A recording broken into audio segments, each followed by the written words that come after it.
Hey everybody, and welcome to the first in a series of videos about how we use Chroma Vista here at Life.Church. In this video, we'll learn about some lighting theory as well as how to set up a file in Vista. So let's jump right in. We'll go ahead and open up Vista.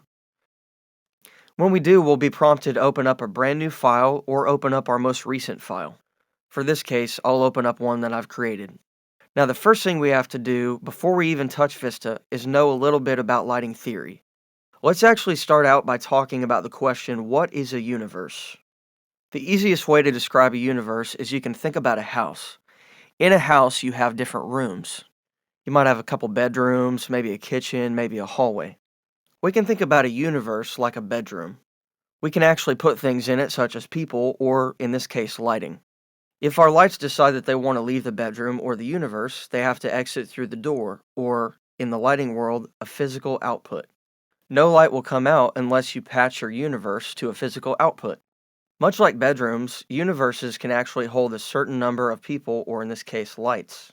Each universe can hold a total of 512 channels. So what is a channel? Let's talk about that. In order for us to control the functionality of each light, each one has its own set number of channels.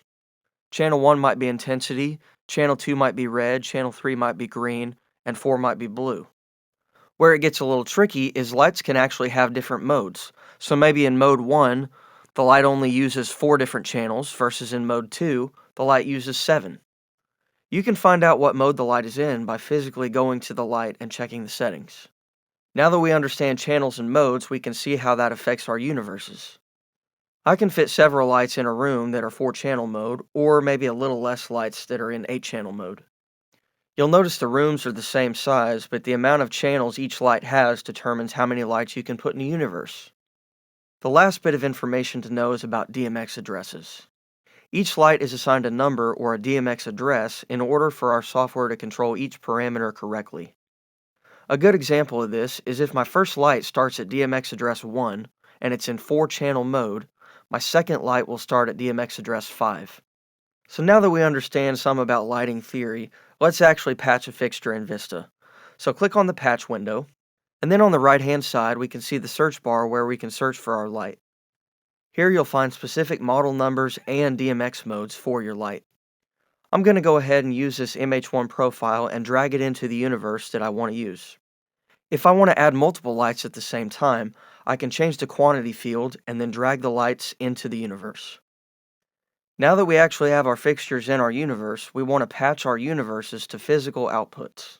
To do this, select Patch, Connect Universes, and then you can patch.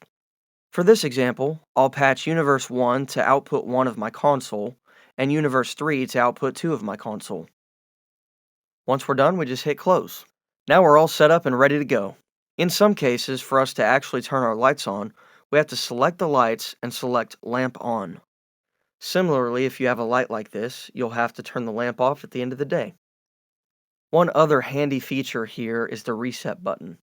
If you ever have a light that's freaking out or seems weird, you can select the light and then select reset. That causes the light to recalibrate and hopefully work. So hey, you're basically a pro at this now, and I'm so glad you stuck around through the whole video, but we've got more to come, so don't go anywhere.